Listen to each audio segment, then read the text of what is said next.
यहाँ देखिए कंप्रेसर का टर्मिनल जो है वो जल गया है, देख सकते हो फ्रेंड, ये जल गया है। लेकिन यहाँ पे किसी ने रिपेयरिंग भी किया है और यहाँ पे कनेक्टर लगाया है। लेकिन फ्रेंड ये इस तरह से लगाना बिल्कुल भी सही नहीं है, क्योंकि जब कंप्रेसर का टर्मिनल गर्म होता है फिर मेल्ट हो जाता है और ये प्लास्टिक क्या होता है, पिघल जाता है और बहुत ही शॉर्ट सर्किट होने का चांस होता है। तो मैंने एक बहुत ही अच्छा बेहतरीन और वीडियो बना रखा है, नीचे लिंक है, जाके आप देखो किस तरह से रिपेयरिंग करते हैं।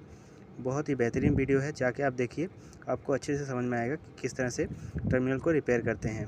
तो thank you for watching, like करें और चैनल पे नए आए हैं सब्सक्राइब करें।